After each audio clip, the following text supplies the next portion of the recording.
Hi வணக்கம் எல்லோருக்கும். Welcome to create life style with Sandhya. நம்ம சேனலில் லாங் வீடியோ அப்லோட் பண்ணி ரொம்ப நாள் ஆகுது. இன்றைக்கி ஒரு சூப்பரான வீடியோவோட தான் உங்களை மீட் பண்ண வந்திருக்கேன். வாங்க வீடியோக்குள்ளே போயிட்டு என்ன பண்ணுறோம் அப்படின்றத பார்க்கலாம். நிறைய எக்ஸ்பர்ட் இருப்பீங்க, பிகினர்ஸும் இருப்பீங்க. எக்ஸ்பர்ட்டுக்காக இல்லை, பிகினர்ஸ்க்காக எல்லாருக்காகவும் தான். எக்ஸ்பர்ட் இருந்தால் நீங்கள் ஏதாவது மிஸ்டேக் இருந்துச்சு அப்படின்னா நீங்கள் சொல்லுங்கள். பிகினர்ஸ்னால் உங்களுக்கு என்ன தேவையோ அதை கற்றுக்கோங்க. அதுக்காக தான் இந்த வீடியோ.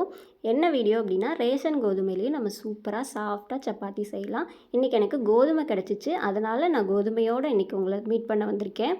ஃபஸ்ட்டு நம்ம ரேஷன்லேருந்து கோதுமை வாங்கிட்டு வந்துட்டோம் இல்லையா, வாங்கிட்டு வந்த கோதுமையை நல்லா க்ளீன் பண்ணி எடுத்துக்கணும். கருக்கா, கல், குப்பை ஏதாவது இருக்கும் இல்லையா, அதனால் நல்லா க்ளீன் பண்ணி எடுத்துக்கலாம்.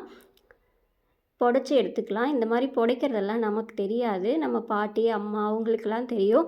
இப்போ இருக்க ஜென்ரேஷனில் உங்களுக்கு யாருக்காவது எனக்கு இது தெரியும் அப்படின்னா கண்டிப்பாக கமெண்ட்டில் சொல்லுங்கள். நான் ரொம்ப ஹாப்பியாக ஃபீல் பண்ணுவேன். இந்த மாதிரி நல்லா புடச்சி எடுத்து க்ளீன் பண்ணதை தண்ணியில் போட்டு நல்லா வாஷ் பண்ணி எடுத்துக்கணும். 2-3 டைம் நல்லா வாஷ் பண்ணி எடுத்துக்கலாம்.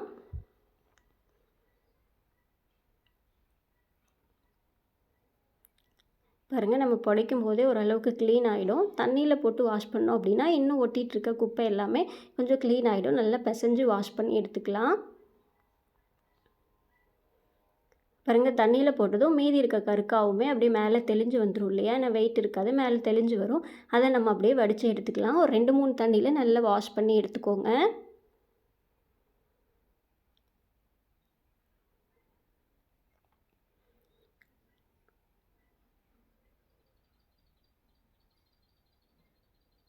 பாருங்கள், செகண்ட் டைம் வாஷ் பண்ணும்போதுமே கொஞ்சம் கருக்காக இருந்துச்சு இல்லையா, அது எல்லாமே வடிஞ்சிரும்.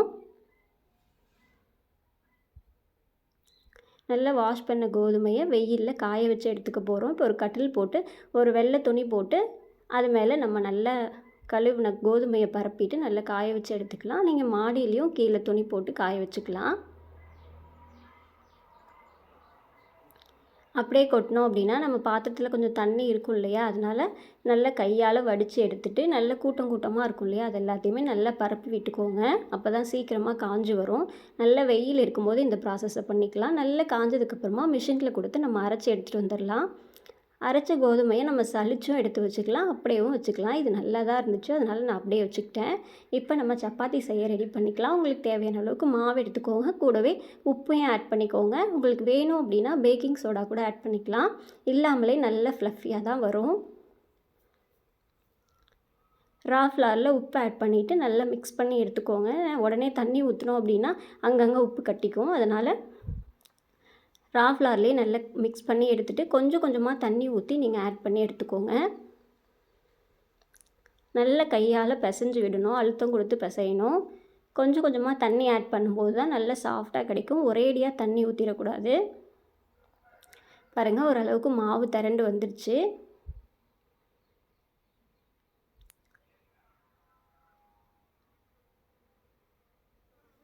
நல்ல கையால் அழுத்தம் கொடுத்து பிசைஞ்சு எடுத்துக்கோங்க.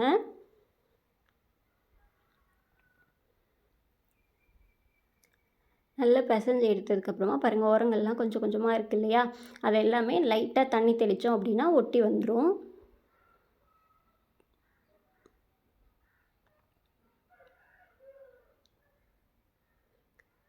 நல்ல கையால் அழுத்தம் கொடுத்து பிசைஞ்சு எடுத்துக்கோங்க.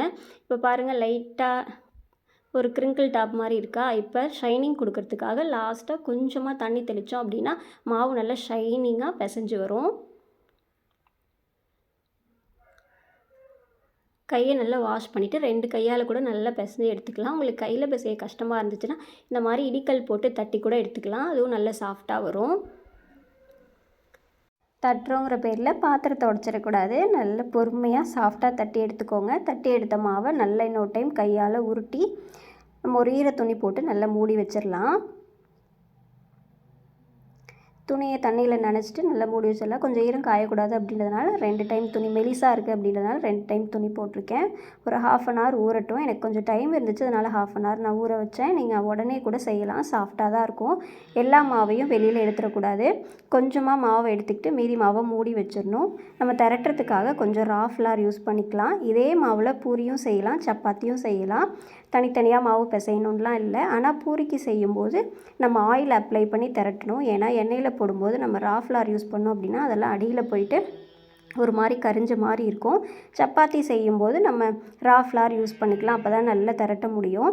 இந்த உருட்டுற கட்டையை நான் எங்கேயோ மிஸ் பண்ணிட்டேன், அதனால் மத்துக்கட்டையில் உருட்டிகிட்ருக்கேன். நீங்கள் நல்லா தின்னாக திரட்டி எடுத்துக்கோங்க. பூரிக்குனா கொஞ்சம் திக்காக இருக்கணும். சப்பாத்தி அப்படிங்கும்போது நம்மளால் முடிஞ்ச அளவுக்கு சாஃப்டாக தின்னாக திரட்டி எடுத்துக்கலாம். இப்போ திரட்டின மாவை சூடான தோசைக்கல்லில் போட்டு ஒன் சைட் நல்லா வேக வைங்க. நல்லா வேக வைக்கிறது அப்படின்னா இந்த பபிள்ஸ் ஃபார்ம் ஆகும் இல்லையா, அந்த டைமில் திருப்பி போட்டுடணும். பாருங்கள், பபிள்ஸ் ஃபார்ம் ஆகிடுச்சு. இப்போ திருப்பி போட்டுட்டோம். பாருங்கள், இப்போவே நல்லா உப்பி வருது. இப்போ ஸ்ட்ரைட்டாக ஃப்ளேமில் காமிச்சோம் அப்படின்னா நல்லா உப்பி வந்து ஃபுல்காக ரெடி ஆகிடும். கண்டிப்பாக இதே மாதிரி ட்ரை பண்ணி பாருங்கள். நல்ல சாஃப்டாக இருக்கும்.